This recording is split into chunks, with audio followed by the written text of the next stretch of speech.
Is your soul ready? My soul, rarely. I have no soul. All right.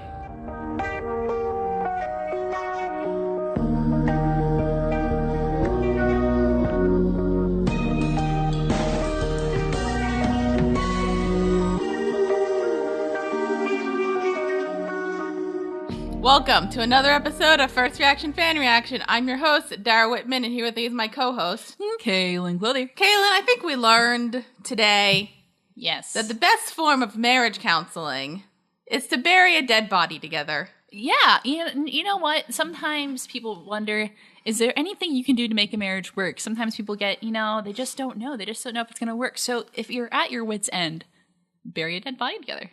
See, it did work. It did. I think that is the real answer here. But also, if we think about it, not the most insane thing that happened in these episodes. Not even remotely close to the most insane thing. That was the most tame thing, I think, that we had happen here. Okay, so if you don't know what we're talking about, we're still on Orphan Black. Yes. And we finished season 2. Yeah, we got those last 2 episodes in. And Cailin's feeling a lot. Oh, man. A lot. I am reeling. So much happened. Like, so much. So much. You think, you're like, oh, this is fine. Yeah, this is a lot. But then it wasn't even as much as you think it is because it's so much. It's so much. So much. So much. Well, we're going to talk about this. We'll talk about the season overall when we're finished recapping these 2 episodes. Yes. So let's start off with season 2, episode 9, Things Which Have Never Yet Been Done. Okie dokie. And we're going to go by character because it's easier for me to do it. Let's do it. All right, so let's talk about Cosima because she doesn't do a ton this episode. There's like some stuff. I think it's definitely important stuff. Yeah. Well, first off, we should bring up Cosima's alive. Yeah. She didn't die after episode 8. No, she's still kicking. However, she does need to use an oxygen tank now. Yeah. And has the tubes up her nose, which is usually a terrible, terrible thing.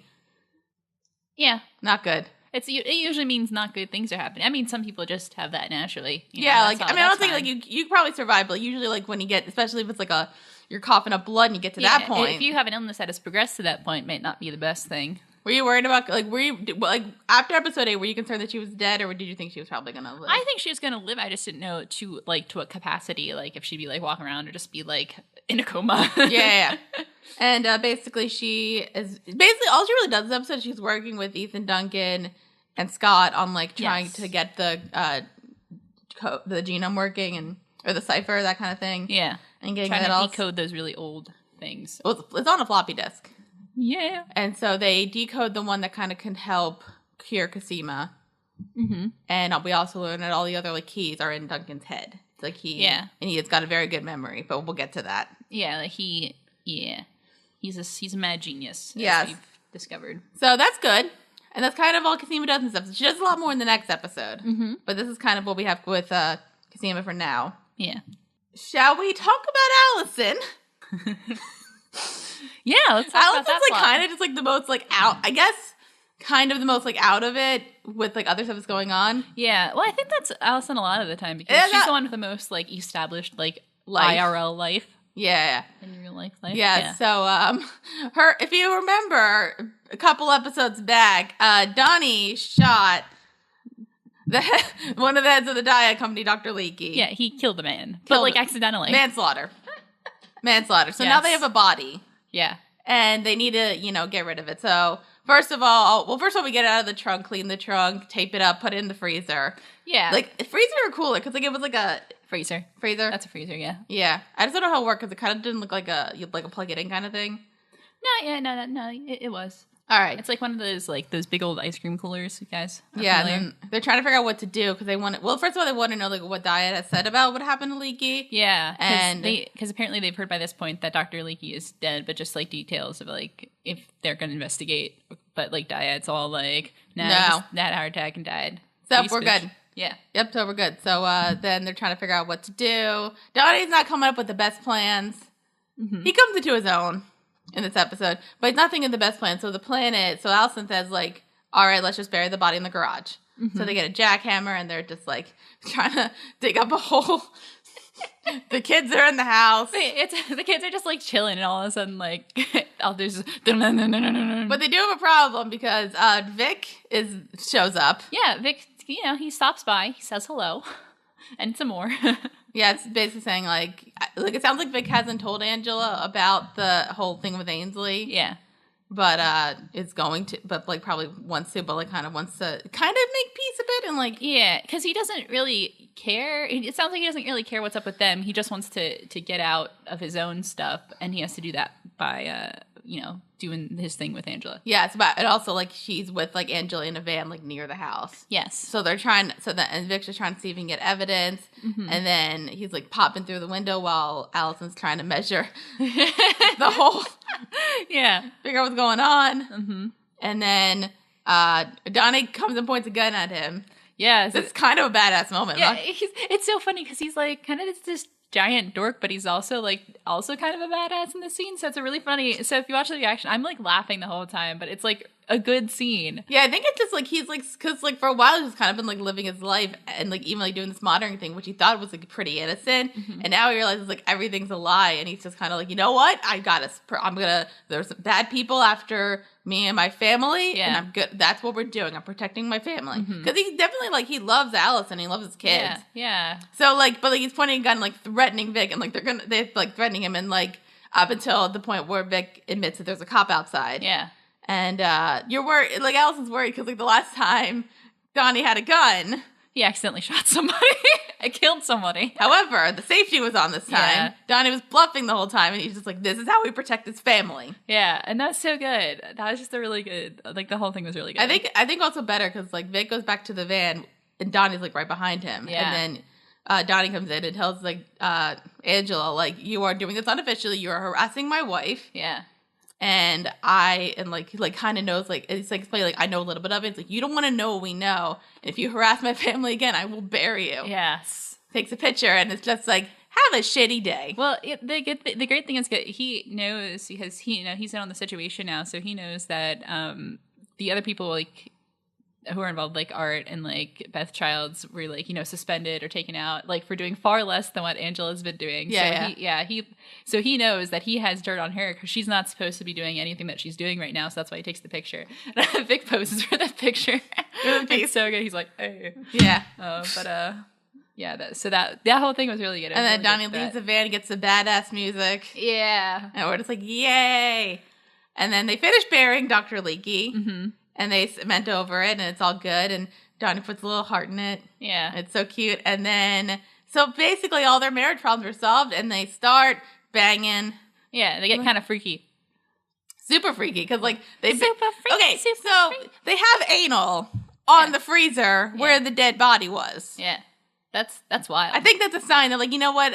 Because like I love it. They're just like it's kind of all good now with them. Yeah. Which I'm like super happy about, because like they seem like kind of like that couple where like Allison was like clearly in charge of the family. Mm-hmm. And then like now it's just like it seems like they're equals now. And I'm really happy about that. Yeah. So that's really nice. So I'm glad that that's kind of gotten taken care of, that whole like tension that was between them for the past like 2 whole seasons. Yeah, and I think it's like also because I was like thinking about this, because like it's kind of like that dynamic of like hot girl with like not super hot guy. Yeah. But like they really work it. They do, but she's a little kind of neurotic, and he's kind of like dopey, but they work together. They work together, and it's adorable. It's actually kind of cute. Isn't it great? Yeah, I hope in like the later season that continues. I don't know where that's gonna go, but I hope it does. So because I think that'll be a lot of fun to watch. I think like because like this episode's kind of like depressing. Yeah. So this was like just like a nice like funny thing. Well, the thing I love about Allison's character and her whole side of the story is like it's so like. I don't want to say grounded, but it's so like this very like the suburban kind of very typical like middle class household, and it's like a very like kind of real story and a very like sci-fi kind of crazy, everything's crazy going on. So like incorporating that stuff into that like those two things mixing together makes for some really funny and interesting stuff. So I always like her character stuff. Well, speaking of not so fun stuff, let's go to Helena. Oh no. So we start off with Helena getting her eggs put back into her fertilized egg. Yep. Put back into her. Yep. Ew. Yeah. Yeah. I mean, granted, it's consensual. Mm-hmm. And like, I'm just like, I hope something good can come from this. Yeah. Because like, it's not the egg's fault. Mm-hmm. And if they do like cell divide properly, because I'm not actually sure, like if it implants, it can not like take, right? Yeah. So, we don't know exactly. We don't know exactly what it's going to take. Mm-hmm. But, like, if it does take and there's, like, a baby, That might be nice. And I feel like Helena seems like, and we kind of see this because, actually, I need to bring this up. So the midwife, I need to talk about the midwife for a second. Ooh, okay. She is played by Catherine Alexander, who is actually Tatiana Maslany's body double for the. Oh. Yeah. Oh, that's interesting. Yeah. So people, because I was looking at something else. Mm-hmm. So maybe people don't know like exactly how they film this. It takes a while to film the scenes with like a couple clones. Yeah. So basically, they'll start off with like a scene where like Tatiana Maslany is playing like one clone, right? And then Catherine Alexander played like the other clone, and like she learns everything so that she can like play it. Mm-hmm. And so they do that, and then so it's the first time they do it. Like she plays one clone, and then they film it like switching the role. And then Tatiana Maslany needs to do it alone, and then it's just kind of like camera work. So like it takes a while, and it's like very complex. And as we were pointing out, like near the end of this episode, they do a really good job with the effects. Yeah, they do, and like they really do. And like Tatiana Maslany is just so good because like you forget that like it's not multiple. It's like not multiple people, right? Well, just and effects wise too. Like, it doesn't look like, because there's some scenes where things are, like, pretty intimately close, and they blend them together very, very smoothly. So that's a really cool thing to watch. I don't even know how, like, big the budget is on this show, but, like, it has to be big for that. Because, like, none of the cast members are, like big-name stars, so you don't have to pay them that much. Right. Well, yeah. I mean, I'm not saying, like, you don't have to pay them compared. Not that, like, like, video editors get paid, like, a ton anyway, but... but yeah, no, that's a lot of special effects work, which is awesome. So shout out to the special effects team on the show. Back to the Prolethean cult thing. Back to the cult. Yes. So that's a fun fact about the midwife. So then we go to this like preschool thing, and it seems nice, you know. Mm-hmm. Like Helena's like playing with like a kid. She like this one girl takes like an interest in her, and like it's cute. Johansson tells like this weird kid friendly version of Frankenstein. Mm-hmm. And then they got to go take a nap, and then the midwife kind of, because there's like this one little girl like likes Helena's hair, and like wants to play with it, and it's cute, and then the midwife comes in, and it's just kind of like no, and like not like painfully beats the girl, but like it's clear, it's kind of rough. Yeah, I don't like it. But luckily Helena threatens her, so it's all good. Yeah, which is good. Then it gets worse. Yeah, so we see Johansson doing like the same thing that he did to Helena with like the egg thing, but to Gracie, and like you knew what was happening. Yeah. I don't know if I think I kind of picked up on that, but then Gracie and Helena are talking and about like the being pregnant thing. Right. And then we get like the two twists kind of. I think the one's like pretty supposed to be obvious that like Johansson's the father. I think everybody picked up on that. Right. The second one is that Gracie's carrying Helena's babies. Yeah. And probably, I don't know how many eggs they took, but it sounds like they took a fair amount that they can implant into other. Yeah. Because the midwife makes it, or no, the guy, he makes a comment earlier. It's like, imagine this room filled with like all your children. But like literally all of those children, not just like in the future when you have more babies. Like, no, everyone's going to be having your babies. Yikes. Ew. And that's like, it's gross. And like Gracie's clearly, and like, Gracie's a victim too. Oh yeah. Like we know like she tried to kill Helena a couple times, but like, you know, she just like grew up this way, and like kind of her parents are horrible people. Mm-hmm. And then Mark comes in. Oh, Mark. And it's clear like he knew what was going to happen. Yeah. And I think it seems like he's kind of just like being naive. Well, actually, we'll get to Mark later. Yeah, we have a lot to say about Mark in these episodes.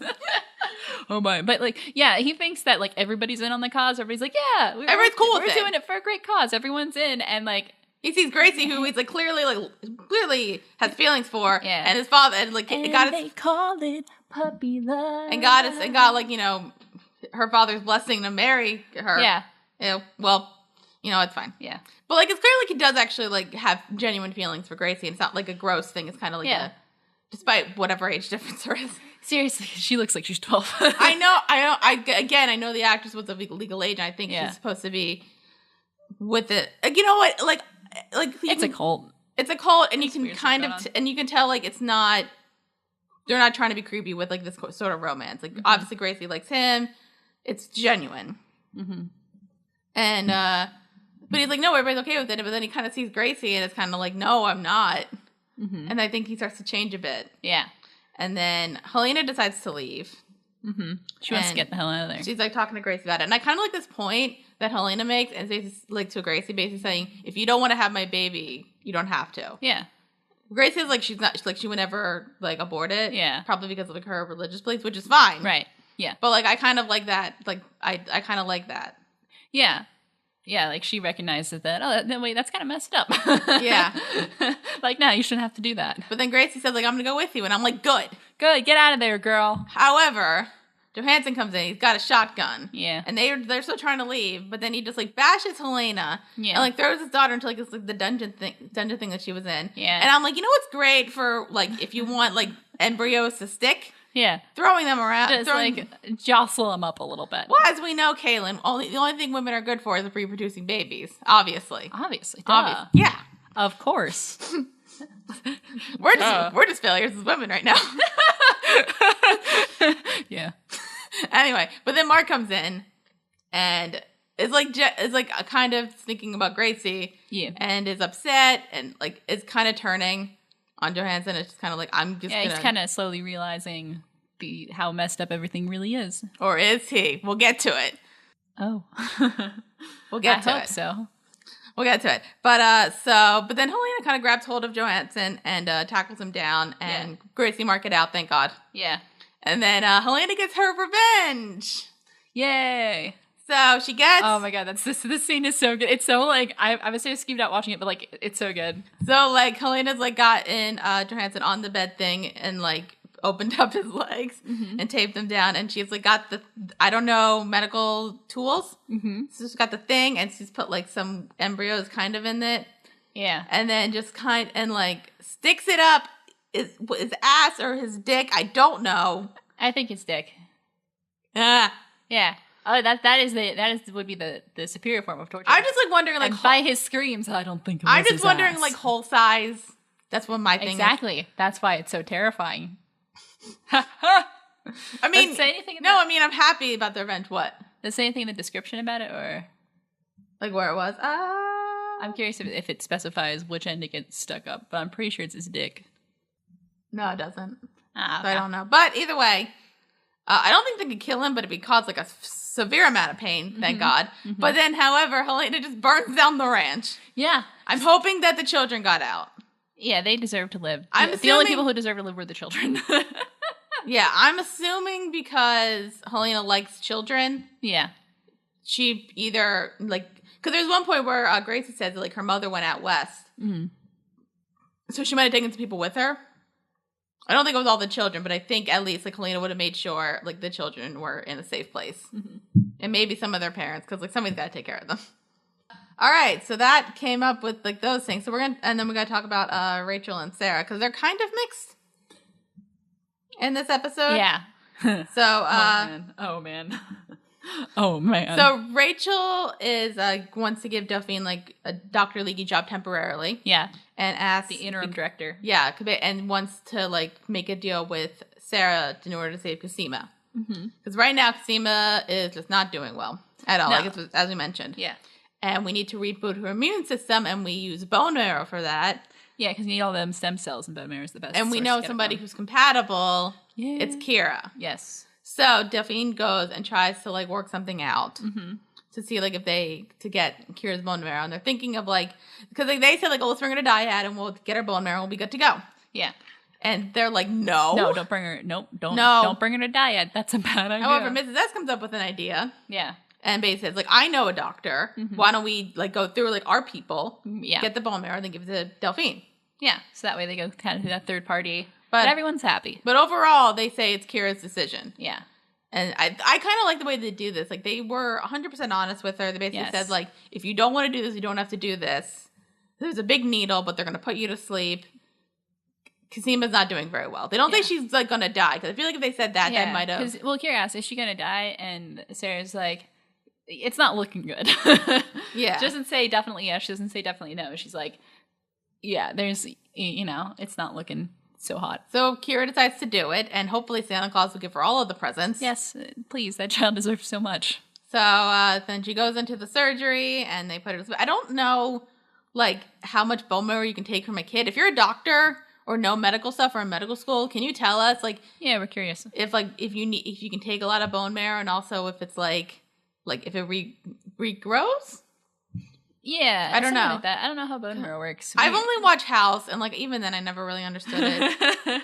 I just because like they show you kind of like how they do it, and it's like kind of disturbing. Yeah, I know Kira's asleep, which is good. Yeah, but it's like there's like a needle, and like it goes through the thing. Yeah, there's like a whole like twisty turny thing. It's weird. Dude, I remember I saw it. There was one episode of House where they'd take his kid's bone marrow, but he had to be awake. Oh no, it was not fun. Oh no, I don't. On the plus side, everybody lived. Well, that's good. But yeah, no, I don't I don't watch like any medical procedural shows. I said I get grossed out by medical stuff, but House is my exception. I've been like rewatching it recently. It's not even I get grossed out by it. Just it's so weird too. I think the only like medical show that I enjoy is Scrubs. I've never watched Scrubs. Scrubs is actually really good. You should watch it. I'll watch Scrubs and you can watch House. Okay. Because House is good too. Anyway, back to the show. Mm-hmm. So they get the bone marrow. It seems like and Delphine's gonna like package it, send it back to Daya. They gotta like process it so that Seema can get it, will be good. Mm-hmm. Claire's just being like, great. Being a good kid. And Delphine goes back to Daya and tells Rachel we got it. Yeah. And Rachel takes a phone call, and then Delphine looks on her computer and sees that Benjamin, who was like Mrs. S's friend and like working with them, was like compromised or something. Something happened. There's like an email with this thing open, and it sounds like they were in correspondence. Or were they? So then Delphine calls Sarah, or comes to the hospital, tells Sarah what happened, and then Sarah comes back. Sarah, quote unquote, Sarah comes back into the you see her. Okay, well, you see her get into the car with Delphine. Mm-hmm. Delphine tells her what she saw. Mm-hmm. Then you see Sarah get out of the car and kind of rush back in. Mm-hmm. And then you see, quote unquote, Sarah go in and basically, we've been compromised, we're not safe. She tells Mrs. S and Benjamin this, and then she goes into the hospital room and with Kira, and Felix is there, like, watching and sleeping, kind of. Mm-hmm. And then, quote unquote, Sarah's like trying to move Kira, and Felix is like, what's going on? And then Felix gets a phone call from Sarah. And you're like, what? What? Turns out the woman in the room is not Sarah, it's Rachel. It's Rachel. You didn't even see that coming? I did not see that. I was so mad that I did not see that coming. No, well, because they have that earlier scene, right? Where Rachel is in like that weird black room with she's like, in the video. Black room with like videos, and like it looks like yeah, and you can tell she's losing it. And, and then there's a brief shot where she, like, puts on a coat, looks like she's trying to be Sarah. Yeah. And, like, I thought that, and she's making phone calls and all that kind of stuff. I thought she was going to try to be Sarah, but I thought it was coming in later. Like, I thought this was going to be in the next episode. Mm-hmm. I was not expecting that really short turnaround between when she does that and when, like, she pulls it off. Yeah. So, like, yeah, and I should have seen it coming and I didn't. And I was like, oh, wow. But it made for just, like, a really good kind of twist scene. Yeah. And, yeah, so, and the energy of that whole sequence was, like, really high. You're like, like, seriously, I was freaking out the whole time. Yeah, but then she, like, she stabs Felix in the neck with, like, a needle to knock him out. Yeah. And then gets Kira. Mm-hmm. And we're just like, ugh, this poor child. Like, within, like, a number of months, she gets hit by a car. Yeah. Gets kidnapped twice. Seriously. Just like and she even going to school. Like, what's going on? Yeah. This poor kid. Just let her learn. And she's being helpful. Mm-hmm. And still bad stuff happens. She's giving like 2 of her teeth away and bone marrow. Mm-hmm. And yet she still gets kidnapped. This poor child. So then anyway, the real Sarah comes rushing back in. Mrs. S like, okay, what's going on? Yeah. Something bad happened. They rush in. They find Felix on the ground. Kira's gone. Mm-hmm. Sarah starts freaking out at Benjamin. Turns out, like, this was all a trick. Mm-hmm. Everything. Yeah. Like, yep. This was all pretty masterfully constructed. Like, okay, well, like, when you say this, like, I'm saying, like, Sarah. Cailin. Everything. Yeah. Like, even, like, kind of the things in order to get the bone marrow and, like, getting that all set up. Yeah. Like, they wanted to get the bone marrow.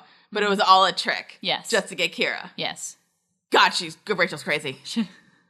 Crazy good, except crazy. No, she's just crazy. Crazy. And like Delphine, Delphine is like involved, even though it wasn't her fault. No. Yes. Correct. And like, poor Delphine. She was just trying to be right to her girlfriend who she loves. She loves her so much. And yet, this poor woman. And then so then Rachel has Kira in this like, it's like a normal looking bedroom, but that makes it even more creepy. Yeah, it was. It was like No, it was like a normal. It was like a little too clean. I don't know. It was weird. I don't. There's also like cameras around. Yeah.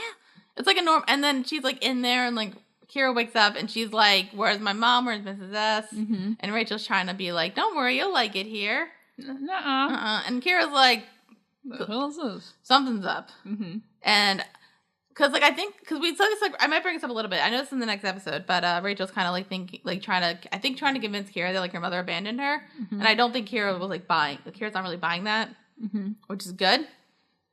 But I think that's the end of the episode. Wow, a lot happened. And this wasn't even the most eventful thing. It wasn't. No, what we saw. It was crazy. This was a good episode. Yeah, I love this episode. Yeah, there's like a lot of good stuff happened. Just like a lot of, wrapped up some of the stuff with like Allison and Donnie, that kind of stuff kind of wrapped up. And then just like the whole sequence at the end with like Rachel kidnapping Kira, that was like a really good sequence. I'm surprised. Like, wow. I mean, I'm kind of surprised you didn't see that coming. I don't know if I know. Don't rub it in my face. I don't know if I saw it coming. I don't know. I think because I pick up like little details, and like I was like seeing like when Rachel as Sarah came in like the first time, and like her hair was like a lot nicer than Sarah's. So I'm like, is something up? Feels like something's up. Yeah. And then something was up. Yeah. Well, also, I think something that we missed, because for people who are listening, I mean, we watch it on your computer, so we don't have a big screen and the lighting's kind of off. So like there's some of like the smaller details when one clone's playing another clone, I can't see them at all. Oh really? Yeah. We should watch it on. Well, yeah, we don't really have another TV down here. Oh well. Yeah, exactly. So like some of those like little things, because it happened before with when Helena was being Sarah.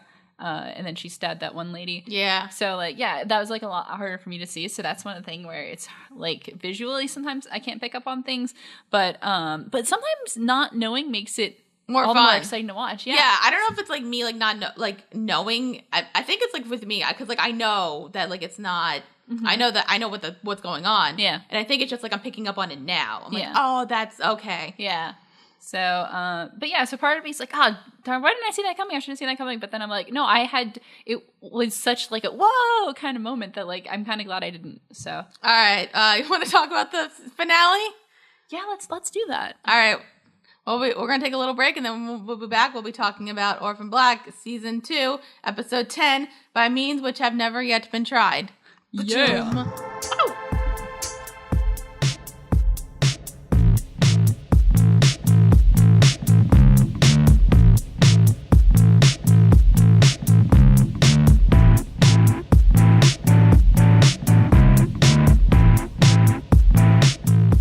All right, we're back.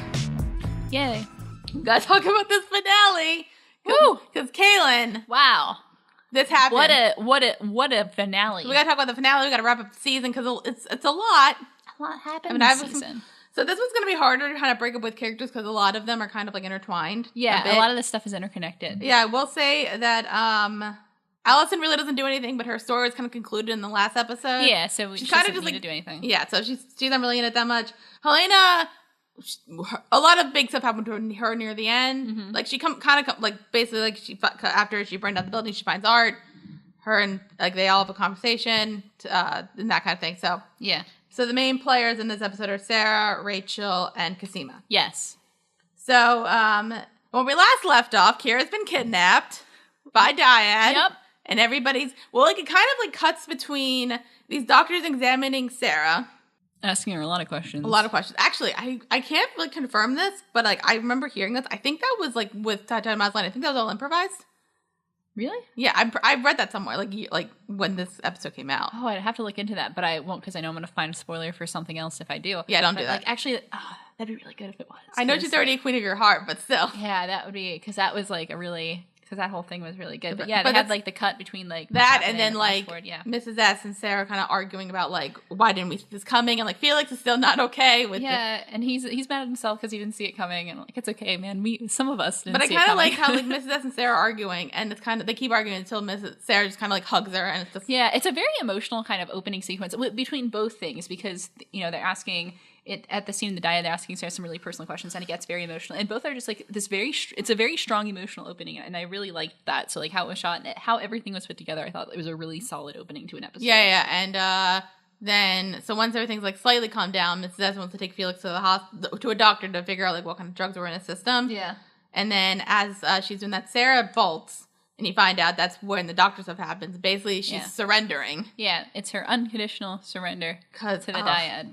So then she's in this like interrogation room, and then she meets Dr. Nealon, who I don't know who this act. I've seen this act. I need to talk about this actor for a second.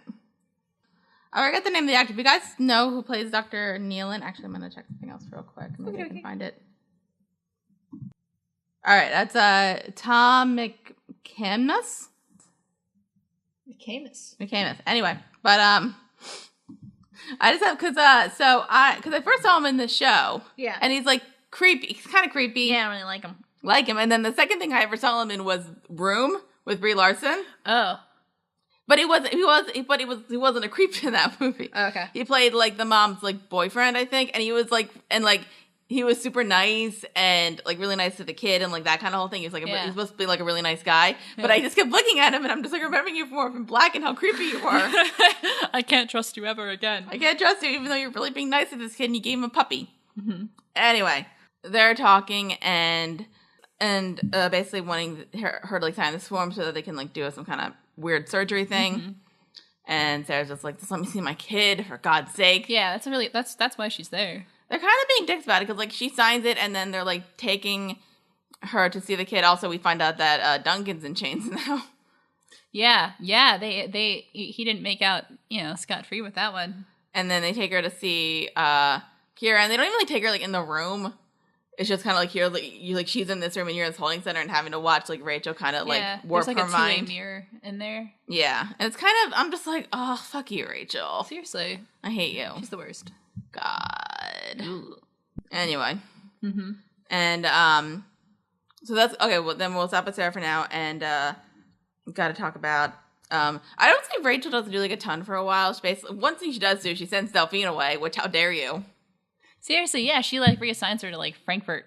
Yeah, that's in Germany. That's far away. Yes, we got that, and then Kira does the smart thing because like there's this doctor getting like some swab of stuff. Mm-hmm.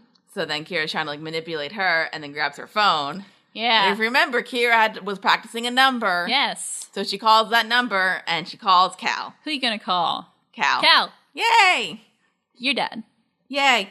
So, also we gotta talk about the stuff that doesn't happen with the clones, because there's a lot of stuff there, too. Mm-hmm. So there's kind of, like, two methods in order to, like, okay, well, we're working on kind of two things to get Sarah and Kira out. Yes. So, we'll talk about the outside of the dyad, and then we'll talk about the inside, which is with Cosima. Okay. So the outside, we got Mrs. S, back at the house, and Felix is, and, like, they're still there, and then Cal comes to the house, and is like, hey, I'm Kira's dad. Like, hey, how you doing? I'm the father. We haven't met before. And also, we turned out Cal figured out that they were clones. Yeah, because he's a smart dude. I feel like if they're smart, they know what's going on. Yeah. And, like, also, he's been, like, kind of, like, hacking people back. And, like, because, like, we remember somebody hacked him. And he's been, like, him and Mrs. S are kind of working with figuring out what dyad is. And, like, rehacking and, like, going on, like, the deep web. Yeah. The dark net. And Cal's been talking to somebody. Yeah, he's got a source. He's got some source. I wonder who it could be. Who knows everything? We'll who knows everything, and it's probably definitely on the inside. Yeah. And they want to see. They basically ask her if she can help, or the person can help. Sorry. Mm-hmm. And Mrs. S says, "Tell her that you're with me, Siobhan Sadler." And then the person says, "Ask her about Castor." Yes. Ooh. What's that? And we also learned that Mrs. S says, "You're not the only one with a man on the inside." Mm-hmm. So then we kind of get that set up. So it's we get a meeting set up, and we get first we get Mrs. S insider, which is Paul. Yeah. You want to talk about that? It's Paul. Yes. Yeah, he's there. He's in his like military fatigue. He's his military fatigue. With Castor, military. Yeah. No. What was I supposed to get from that? Well, like, because he's been gone for a while. Yeah, because he's been ghosting. And Mrs. S mentioned something about being a double agent. Yeah. So that's what he's been up to. What are you thinking? I don't know. I don't know if I can fully reveal. I guess I can. Just like, okay, so like saying, are you still willing to be double agent? Are you wondering if it's the first time he's been a double agent, or? He's been a double agent this whole time. This whole time. This whole time. This whole time. Oh, yeah. Oh, yeah. Like from the beginning, the whole time. Yeah. Yeah, so that's how Mrs. S probably knew about Afghanistan, which, if we're thinking about it... Yeah. What am I supposed to say here? If he's been a double agent the whole time, and he's, like, been working with the military and probably working with, like, this group that might be Castor, is Afghanistan real? Ooh. It may be just an idea.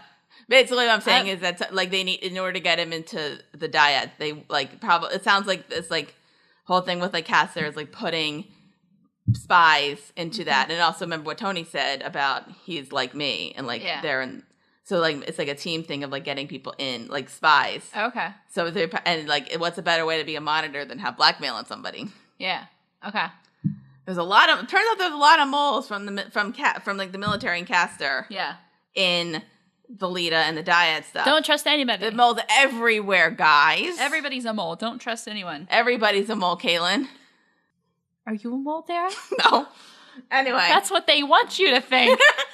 And then, so then we get in that meetup, and then a limousine comes in, and Cal gets out, and that's just being adorable with Cal and Paul. Yeah, because they like me. You're like, oh. I don't know how Sarah does it. And then Paul gets into the limousine. We find out who Cal's insider was. It was Marion Bowles. Yes, which is interesting. And she's kind of like a head person kind of thing. So her and Paul make a deal. Basically, Marion says, I can get Sarah and Kira out. Mm-hmm. And then Paul gives her some information on Castor. Mm-hmm. We also find out that, like, in order to do this, Mrs. S needed to make a deal, it sounded like. Yeah. Which we'll get to. Yes. Yeah, that thing at the end. Yeah. Which is interesting. So that's kind of like one way they're getting, they're going to get Sarah and Kira out. But nobody in Daya knows this. So they're trying to think of another plan. So Cosima goes to visit, first, Delphine sends her an email basically saying it's up to you now, and sends her Rachel's itinerary, including some kind of surgery for Sarah in a number of days. And Cosima's like trying to see if she can make the peace. Said, let me talk to Kira. And says like to Kira, I want to do some science. Yay! So they're doing science, and as they're doing science, Scott and Cosima are kind of building a thing. They're doing their own science. They're doing their own science, whatever that means, and it's great.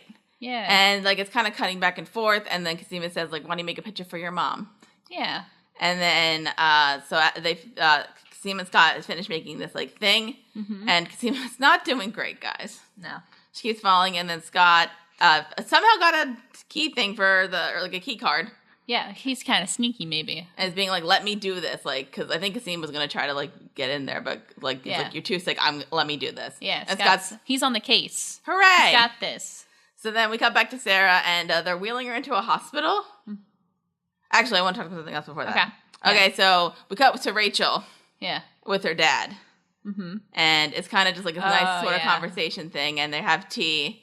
And watching the old home videos. And Duncan says he has his own bag of tea. Yeah. And then as they're watching the home videos, he drinks his tea, and then... It's cyanide. He's dead. He's dead. Yeah. Well, like, because there's that interesting line with, like, I forget who says it, but, like, something about, like, Duncan asks, he's like, you know, do you remember... Not just the memory, but, like, do you have the feeling of, like, what it was like? Yeah, and Rachel says no. And your parents loved you, and she's like, no. And they're like, oh, this bitch is crazy. Man, she's so crazy. I hope, I don't know, maybe somebody sticks a pencil in her eye. Yeah. But Duncan dies, and it's really sad. Yeah. Did you see it coming? Because, like, I did. Yeah. Because, like, as soon as he took out the tea, I was like, oh, and, like, they had this very close shot of him dunking it. Yeah. Him, like, taking the set. I'm like, okay. Like, this whole time, they're like, you know, to protect the information, he's got to die. And so, you know, it's all gone topsy-turvy now. So he knows that he's got to kick the bucket. I think I'm trying to first watch him. I think he said, like, he had his own tea bag for a second. I thought that was weird. But then I'm like, well, he's a bit, you know, weird. Yeah. But then, like, they kept showing it. And I'm just like, oh, I know where it's going. Yeah. So I don't think that was so serious. But it's really emotional because they cut back and forth between, like, home movies. Yeah. It's really sad. Yeah. So happy little kid, but the happy little kid, yep. And then she grew up to be this crazy kid. That kid's adorable, isn't she? We'll get to it. God, so much happened. Oh, man. Anyway, back to Sarah. Mm-hmm. So we get to, she's in this, like, hospital room, and they're going to perform an ovarectomy? Mm-hmm. They're going to remove an ovary. Yeah, I don't like that. They're going to take away one of her ovaries. No, keep them to yourself. Yeah. Get your own ovaries. I don't know why did they even want to test it? Because, like, they just wouldn't even wanted them because, like, they're saying, like, because they don't want to make her infertile. Like, they say that. Yeah, well, probably to, like, have those eggs to do what they want with them. Whatever that is. Why? I kind of love that, like, the main villainy thing for this show is, like, it's just, like, fertility and, like, unconsensual fertility. Yeah, that is a good villain to have because it's terrible. Yep. And, don't make ladies have babies if they don't want to. But, so there's a bunch of these doctors come in, including one that looks familiar. Yeah, we've seen this guy before. Yep, we've seen him before. It's Scott, and Scott's like, I'm going to help. We're good. Yeah. He's like, quick, like, oh, we're at the casino. We got this. We're going to take care of this. And kind of, like, points down and being like, yo, there's a thing here. Mm-hmm. And then Rachel comes in and says, I hated this line. She's like, I like to speak to my sister. And I'm just like, that's not your sister. You ain't sisters. You're not sisters. You're just a bitch. And Rachel says, I have this picture that Kira drew for you. And it's like a nice picture. There's a fire extinguisher on it. And then they start talking. And Rachel tells Sarah that Duncan's dead. And that thinks that Sarah has the key to the cipher. Because, like, assuming that, like, he probably wrote it down somewhere. Because, like, I feel like it'd be kind of dumb if he just, like, died with his information. Like, you should probably write it down somewhere. Yeah. We'll get to it. And Sarah's like, I don't know. Like, and she generally doesn't. Yeah, like, and she's like, why the hell did Sarah know? Also, like, she point out Rachel has the bone marrow.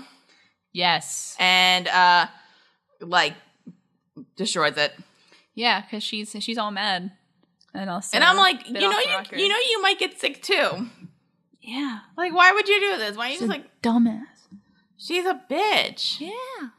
Ugh. Only interested in helping herself. You ever think about getting, like, sound effects for a censor bar for this show, Cailin?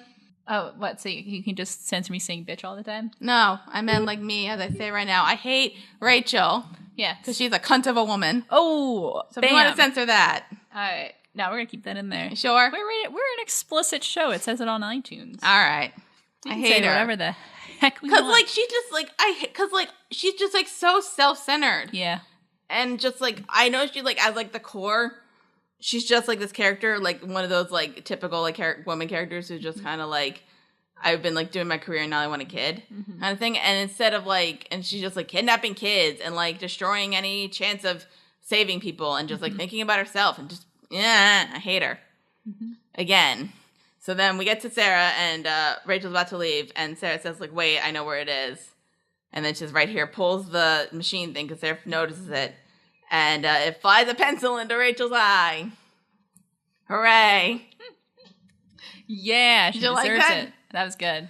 I wasn't sure what was going to come out of it, but, like, the pencil was really good because the pencil was a callback to the scene between Cosima and Kira. I'm like, oh, it all comes together. It's so good. Right in the eye. So Rachel's down.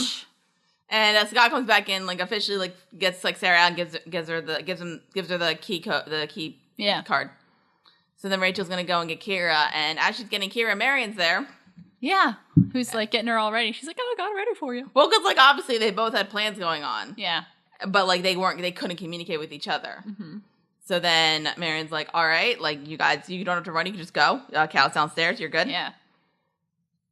And and also she says to Sarah, if you want to stop running, meet me tomorrow at this address, and I'll show you something. Yes. But let's go to some happy times. Happy times. We're at Felix's.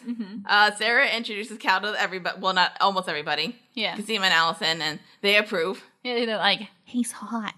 And they're talking, and Cal's like, look, like, I know everything. I want to help out. Yeah. They also mention that, like, they can't do another bone marrow transplant for a while. I guess it does grow back then or something. Cause, like, yeah, no, they said, like, they can't do it for another 6 weeks. So it does. So they don't know what's going to happen to Cosima. And like, it seems like they're, like, a nice couple now. Another couple being happy. Yay, people are so happy. Felix comes by and sees them making out. And it's kind of, being a brother. And Cal says, like, oh, no, it's just clones tonight. And Felix like, well, that means me too. Because of course it does. And Felix says there's somebody downstairs who really wants to meet her sisters. Yeah. And Sarah says, okay. And Helena's there. Helena's there. And she meets Cosima, and Cosima's just like hugging. Allison's a bit, like, timid, but, like, it's fine. Helena gets to see Kira again. It's a nice, happy scene. Yay. Everything's so happy. And then we get to the dance scene. Yeah. Yay. That was sweet. That was nice. Well, we need to talk about this scene because this was, like, a big deal and heavily advertised. Oh, yeah, was this that, in all, like, the promotional material and everything? everything? It wasn't the promotional material, like, people were talking about it because if Cailin, I don't know if you noticed this, this is the first time where there were 4 clones in a scene together. Oh, nice. So, because for a while it's only been, like, at least, like, the maximum was 3. Yeah. The max was 3 because then when you had... So this time it was 4, and this is what I was looking at because I wonder about the production thing. It took 2 days to film. That's just that scene. Yeah, and they had to get several more body doubles. Yeah.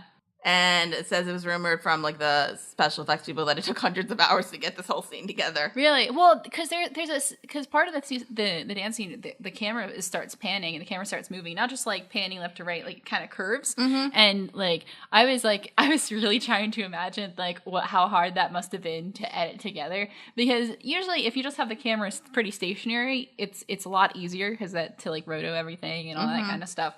But, like, the cameras were moving and, like, all these different angles. I'm like, oh man, that must have been crazy to try to put all of that together. So that's my technical opinion. Thanks for listening.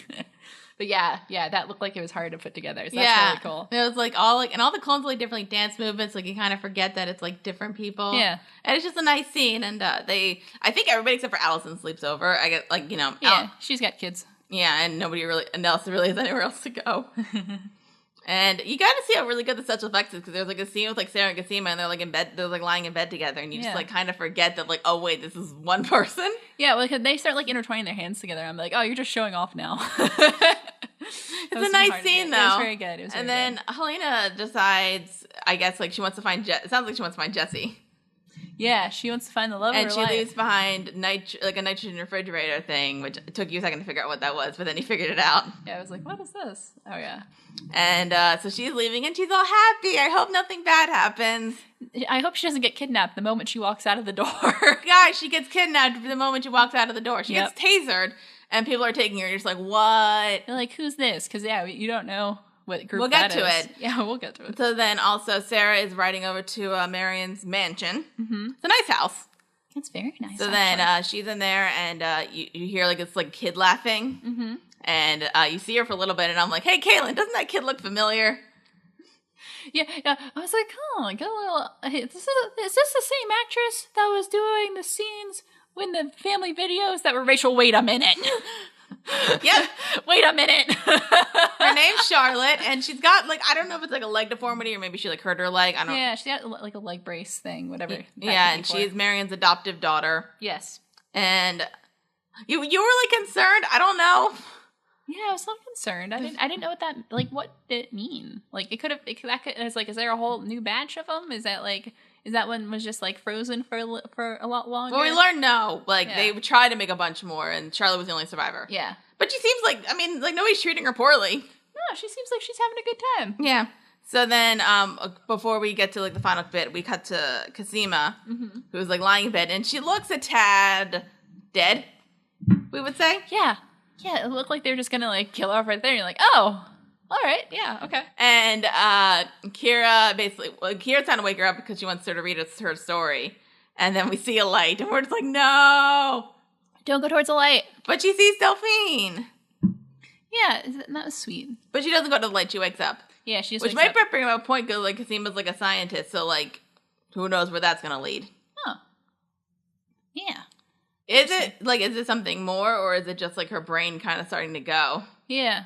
I kind of have a theory on this, and like I guess I can bring it up now, but like it might be different when the season goes on. I kind of like wondering if it's like the mind over matter thing, where like her brain says like her mind's like saying to her body like her body's like dying, but it's kind of like you got to go on. You need to solve this, so you're not gonna die yet. Yeah. But so then she reads Kira's story, and then Kira asks for another story, and she has the Island of Dr. Moreau. And Cosima looks at it, and it's the genome sequence. There's all kinds of markings and codes and all that kind of stuff. Hooray! We did it. Then, meanwhile, I was not even looking at the description the whole time. I just remembered stuff from this episode. Okay, so we get to know more about Mary. She actually works for Topside. Yes, that's the name. And it's like not really Dyad, but they like work with Dyad kind of. They like guide them or whatever the hell she said. Yeah, so like it's kind of like, so like Dyad's kind of not the big thing. It's Topside, and they just like run a bunch of stuff about like genetic things, and I've kind of started to like Marion from this. So she doesn't seem like a bad person. It's just like no, it's so weird because up until like the very last minute, up until that scene in like the mansion, like we didn't really know anything about her. We know she was like working with these people or like had a relationship with these people, but like knew nothing. And like every time she would show up, like what, who. What? Who's she? But yeah, finally a lot was revealed with that, which is really nice. But like you see, like, cause it is kind of just like synthetic genetic stuff and more sciencey stuff that I don't know about. Science. And like it's something you could tell like she's like really like passionate about this, which is why I kind of like her. I'm like, no, like she, like there was like a profit thing, but she kind of does it because she does care a bit. Mm-hmm. The fact about it is like she's like raising a kid and the kid seems fine. Mm-hmm. So that kind of thing. So if you remember Castor, we brought that up. Yes. Turns out, so it's like there's we remember the military kind of like wanted the Duncans to like do the clone thing, and then they shut it down. Yes. And then Dyad bought Project Lita. Yes. And the military kept Project Castor. So while Lita was female clones, Castor was male clones. Male clones. And we revealed the male clones. Also, we need to bring this up because I didn't bring this up. Mark and Gracie have left. Yeah. And they get married. Yay. And also, Helena's been taken by the military. Yes. And that was the deal. Mrs. S kind of sold her out. And she knows that Sarah ain't going to forgive her for that one. No. And Paul's like, you did what you had to do. And so we cut kind of between that and then Sarah in like this area. And we see one of the male clones, like the back of him. Yeah. And Gracie and Mark's wedding. And like it's a nice wedding. Yeah. Ceremony, whatever. It's really sweet. But like you see that. And then you kind of cut in the military guys and like Helena getting on a plane, and you see another guy, and he looks like Mark. Yeah, and real close shot of his face, and I was like, oh my god. And then you get a cut back to Sarah, basically, and she mentions like I know him. Yeah. And you get a cut to the guy in the cell. He also looks like Mark, except crazy. Guys, Mark's a clone. Mark's a clone, the male clone. Yep, he's Project Castor. Yeah, Castor's an interesting name for that because I feel like because with the Project Lita, it was Zeus got it on with some mortal chick, and then they got a baby, which is, like a godlike child. But then, like, but Castor, that's when you got the mythology with the twins, Castor and Pollux. But Castor was the mortal of the twins, not the god of the twins, which is interesting. So anyway, that's my professional mythological opinion. So it's just an interesting name that they decided for Castor, not Pollux. How are you doing, Cailin? Well, you were like so shocked, and I loved it. Yeah, and it's one of those things where I'm like, oh man, I feel like I should have seen this coming, but like I didn't. But it was so good that I didn't. Did you like think like male clones at all were going to come into this? It was one of those things where I felt like male clones could have come in, but like if you didn't do it, there was a very slim way to do it, and if you went outside of that at all, it would have felt really cheap. Like it would have felt like the Rowdy Rough Boys to the Powerpuff Girls. You know what I mean? Like the distaff counterpart kind of deal. I actually don't, but okay. Well, like it's like a very distaff counterpart. So just doing it like but there's males now. Whoa, and it just been like, oh, okay, whatever. Like it could have if they did it. I think they did it at the perfect time. Because if they did it in a later season, I feel like it would have felt like cheap. Like it would have felt very like shark jumpy. Mm-hmm. If they did it earlier, it didn't give everything else enough time to form. So I feel like at the end of the second season, out of 5, is a really good place to do that because you let everything else kind of mature a bit, but you didn't wait till later. So it felt like you were pulling in a cheap gimmick. So I was thinking that could have been a possibility, but like I was worried it would have been too cheap. But I feel like the way they pulled this off was really good. We'll have to see where it goes in the third season. My opinion might change. It might stay the same. It might, get better. But so yeah. So something that was a possibility that I did consider, but I was worried that they wouldn't pull it off well. But I like how this turned out. Yeah. So I remember. I think this is like a theory going around season 2. Saying, like. There should be, is there male clones? And like thinking like with like a cloning thing, of course you would do female and male. Yeah. That's what I was thinking. Yeah. So I'm like, all right. And then people were theorying about like, okay, so like there was a theory going like, are they going to introduce male clones? And if they are, who's it going to be? Yeah. Is it going to be somebody we don't know? Or is it going to be somebody we do know? Right. The theory that was going around, like, and this was a super obvious theory. The theory going around with that was Felix. Okay, which would have been really obvious. Yeah. So I'm kind of glad they didn't go that route. Yeah. But we were talking about moles for a second, and just to kind of bring this up for you, so we saw one of the clones that was like in the military Just bringing up, you Mark said he was in the military. Yeah, so because before we start recording, I had like a kind of eureka moment. So wait, was that how? Because they had that scene in the bar a few episodes back with like Paul and Mark, and like Paul was like, "Oh, like you're military." Yeah, and he like knew that. Like I'm like, how did he figure that out? But is that how he figured it out? Because he that's knew. What I was saying with like Paul, like saying like the whole like that's what I was saying with like Paul and like the whole like thing with Afghanistan being like a thing because like it felt like they knew each other. Yeah. So it's like this whole thing. Yeah. Okay. Because I was like, oh, that makes sense now. Because at first I was like, that's really presumptive. How does that whole thing work? But I get it now. Yeah, which is I think an interesting dynamic because like if like two of them were in the military, were they all in the military? Like were they raised differently? It sounds like they were raised differently compared to Lita. Yeah. Because with the military operation, that's going to be different. But yeah, so that's interesting. It's an interesting thing. Oh man, we have a lot to look forward to. We do, and we finished season 2. What are your thoughts on season 2? This was a good season. Second seasons have always have that big potential to be not good. Yeah, that's true. They always have the potential to be the worst season. I mean, with the show we just finished, Legend of Korra, second season, worst season. Yes. And that happens with a lot of shows because it's one of those things where maybe you didn't quite hit your stride yet. You're still trying to figure characters out, but you should probably already have the characters figured out. So, like, what are you doing? Mm-hmm. So that always has the potential to, be really good or really bad. But this one, I thought this was a really strong second season. I mean, maybe my opinion will change watching the later seasons, and maybe those will be stronger than this one. Mm-hmm. But I actually really like this season because, and I said this at the very beginning of the season, we introduced like kind of more background, kind of more lore related stuff, like some kind of like deeper kind of histories of characters and organizations. And I was worried that maybe that wouldn't be grounded, but I think as the season went on, it did feel more grounded. And yeah, just a lot of reveals, and it just kept me entertained. So okay. I liked it. I have 2 more questions. Yeah. Because it kind of like brings like what I was like thinking about the show. Yeah. Did this go in a direction you weren't expecting? In like certain ways. That's a really good question. Because I know it did for me, so like I'm wondering about you. Because I'm trying to think. I can't remember what direction I was expecting it to go in. And I think some things were different. Mm-hmm. But I don't remember like which parts were different. So I think certain parts, yes and no. I don't know, because I can't really think of where I thought it was going to go. Yeah. But I just like enjoyed it. So I know, like for me, because I was kind of expecting this, because like this was the first season that I watched like weekly. Okay. Like season 1 I binged because like I wasn't really sure about it, because like I felt like season 1 was kind of like a sleeper hit, and then season 2 came, and then it was just so good, and season 2 came up. I thought that like this is gonna be one of those shows where like you were gonna be constantly introducing clones. Okay. So like maybe like every other episode would be like a new clone from like a different part of the country. So instead of like monster of the week, you have like clone of the week. Kind of. Yeah. Except like they would like it'd be like a bunch of people like sticking together, and like maybe you'd have like more in like the clone club kind of thing. Okay. And like we only get introduced to one new clone this season, which is Tony. Yeah. Yeah. And like and then we kind of just then he went away and then never came back. Yeah. Bye, Tony. So like, and then we just like, but instead of like introducing like new characters and having to like develop them, we said like super develop these like 5 other clones, which I found interesting. I'm like, oh, we're just gonna like super develop these characters. I'm like, that's interesting. So that was my thing.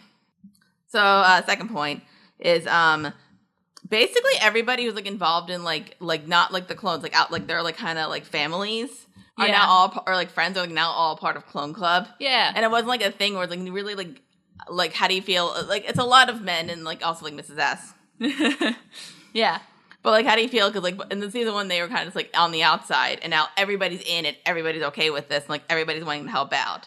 The more people in Clone Club, the more fun I think it is. So like, are you happy that like everybody went that it wasn't like nobody went like I'm gonna go tell the press or like anything and like expose it? Everybody went the route of like we're gonna help these people. Yeah, I like that. And I think because when you have the whole thing of like nobody being in Clone Club, you have to keep this a secret. That can create a lot of tension and a lot of drama, but at the same time, like stuff like we have to hide information from somebody, those plots get so like tired to me after a while. I think like after you have like 1 or 2 episodes of it, I get bored of it. I like it does create tension, but like after a while I'm like, do we need it? You can do it's the more characters you get involved, the more interesting it is, seeing how different people react to different things.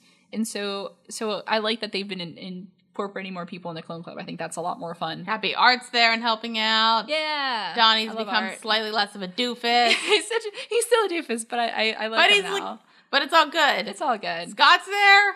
I like Scott. I'm like, Scott is growing on me. When he was first introduced, I'm like, who's this nerd? And I'm like, aw, he's a good nerd. Because, like, it's like, that's the thing. It's like, these aren't just, like, random people. These are people that they care about. Well, I mean, Art doesn't really, only really knew Sarah, but, like, still, like, he knew Beth and cared about Beth. Yeah. So it's like, they're, like, and Mrs. S, like, you weren't sure who to trust, and, like, she might not be 100%, like Sarah says at the beginning of this episode, like, I don't know whose side you're on, but I know you're always going to be there for Kira. Mm-hmm. Like, that's the thing. Yeah. So, yeah. Yay, team. Yay. So, I think that's it. Yay. Oh, that's very good. So, yeah, good second season. Do you have any predictions for season 3? Season 3. I feel like we're going to be seeing a lot more of that Mark guy. Or people who look like him. That's my professional opinion. Yeah, I don't know where the plot's gonna go. I feel like things are gonna get sticky with the military, because anytime the military gets involved, it's gonna be a little scary. Mm-hmm. So that's gonna be interesting to see. And they're just gonna be a real pain in the ass, because when is the military not a pain in the ass? Look, okay, we respect the people in the military for, like, and, like, you do your duty. Yeah, no, we like that. Just, I mean, like, as a... Usually in television. Yeah, in the television, they're a pain in the ass. I'm trying to think. MASH, they were good. Oh, yeah, no. Well, those are all, like, doctors and stuff. They were still in the military. They're fine, yeah. They're still in the military. MASH is good. That's going to be the tagline of this episode. Like, first reaction, fan reaction, episode 45. MASH was good. I never watched MASH. Oh, that's a good show. Anyway, do we have a comment corner? We do. Let me see how I want to divide these up. Oh, I have one from Eddie Me or Eddie Emmy. Mm-hmm. I don't know. From our reaction of from our season 2 premiere. Mm-hmm. Yeah. He says the showrunners of Orphan Black are Graham Manson and John Fawcett. They have a cameo at. Then it gives us a timestamp for that show. Yeah, talking with Dr. Leakey. I went back and I noticed it. I'm like, because I kind of know what they look. Oh, okay. Yeah, I see now. Yeah. Oh, that's funny. So those are the showrunners. So thank you, because I didn't know that. So thanks for pointing that out. I like that kind of stuff. I like those little Easter eggs. And I haven't been researching the show. I really like to read up on shows, but I'm afraid of spoilers, so I haven't been doing that. So bring on those Easter eggs. I really like that. Yeah. Then we have one from Katarina Moreira, who says, I love this. And that's one of our thank reactions. you. Thank you. We love you, I guess, if that's not creepy to say. And so, yeah, I think that's all I'm going to read for today. All righty then. Hold on. Well, that's it for this episode of First Reaction Fan Reaction. So much happened. Mm-hmm. A lot. Oh, this was certainly a finale. This was a finale of a season. If you are listening to us on YouTube, please like and subscribe and leave a comment and put on the notification. We just passed 350 subscribers, so thank you. Yay! Thanks, guys. Really appreciate it. So do that on That's YouTube. So fun. We are on iTunes, so if you want to subscribe to us on iTunes and also rate us and leave a review. I think we got one. We have a review, and I should have read it, but I'll wait till next week to hear it. Yeah. So that was really exciting. So we got one whole review for the person listening, because I know you're listening because you reviewed our thing. Yay. But like you guys should add some more to that, because it's going to be fun. If you like it, go. Or if you have any constructive criticism, again, that's also fine. We appreciate that. If you want to tell the people of the internet what we're all about. You can like us on Facebook. We're at Facebook at Witty Clothes Productions. We're on Twitter at Witty Clothes, so follow us there. Oh, yeah. That's a good time. Tweet at us. If you want to donate to our Patreon, we're patreon.com/wittyclothes, and we'd appreciate that, because we do want to keep doing this, hopefully full time, and be doing more podcasts. We've got a bunch of ideas for a bunch of new podcasts. Yeah. We just need the money for it. Oh, yeah. And also, you can email us whatever you want at wittyclothes@gmail.com. Yeah. So that's all that, and that's the end of Orphan Black Season 2. Oh, man. Cailin's gonna I would say she's gonna be okay, but we're about to start season 3, guys. Oh, man. So she's not gonna be okay. Yikes. I'm Dara Whitman. And I'm Cailin. Peace. Peace.